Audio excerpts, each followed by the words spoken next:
fomos sentar, começar a gravar. Então, você e todos que fazem parte da música sabem que é um verdadeiro pé achar a bateria, o som da bateria. Não é esse tom-tom, não é esse bumbo, não é essa caixa, e passa o dia inteiro, os cantores saem, vão para casa, dormem, voltam, e os caras estão passando a porra da bateria.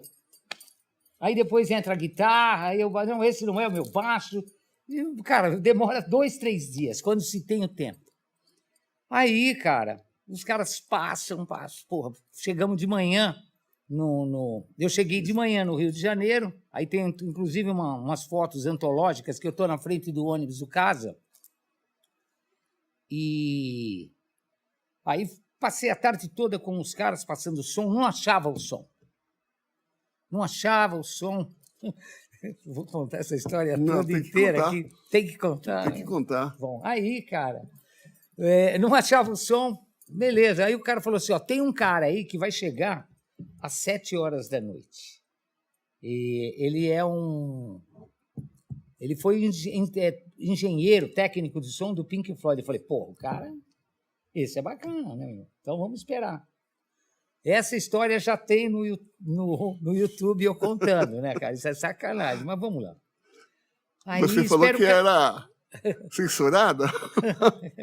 Não é censurada, é uma verdade, cara. Quando a gente eu vou dizer o seguinte, quando éramos jovens, aí tudo. E aí, cara, o cara chegou um gringo de cabelo, um rabinho de cavalo aqui amarrado, cara de suspensório, puta bigodão, sabe assim, de punch, cabelo meio branco naquela época, e com aquela bolsa de hippie, aquela tiracolo, tá? Aí esse cara chegou e foi na mesa que já estava, os caras passaram 8 horas mixando e não saía o bendito do som. Ele foi lá na mesa, encostou na mesa e começou a tirar dessa bolsa um monte de coisa da bolsa. Uns vidros, cara, com umas coisas verdes dentro, pareciam uns potes de maionese. Aí foi colocando aqueles potes, um parecia de maionese, ou açúcar, o outro era um verde, parecia que tinha mato dentro, o outro tinha um monte de pílulas. E aí, cara, o cara foi colocando isso.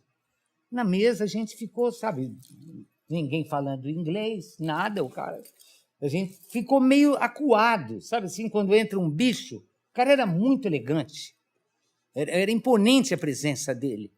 E aí ele colocou tudo aquilo em cima da mesa, pegou uma régua grande, aquelas mesas de som antiga de 5 metros, né? Ele foi lá, pegou a régua e abaixou tudo, cara, fez assim.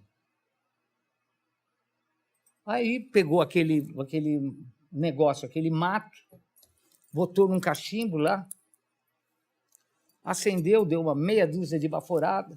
Até aí a gente conhecia, né, cara? Eu conhecia, sabia o que era. Ele botou num cachimbo e ficou ali, parecia o Sherlock Holmes, com aquele bigodão, com aquela costeleta e tal, tragando.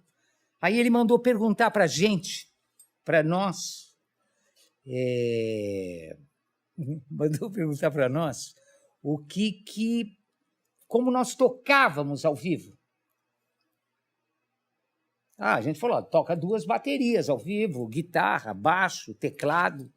Então, tira a bateria de dentro da casinha, bota ali ao vivo, os amplificadores do pisca, baixo, teclado, tudo fora, de frente ao vidro dele ali, né? E botou ali de frente do vidro e falou, pode começar a tocar aí.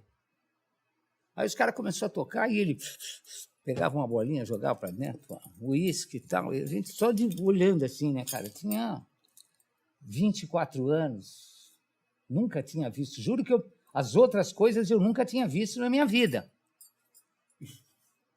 Bom, aquilo era novidade, cara, nós estamos falando de 1973, no Brasil procurava-se quem fumava um baseado já era discriminado totalmente, porque esse cara é maconheiro, hein, meu? Cuidado que esse cara é maconheiro.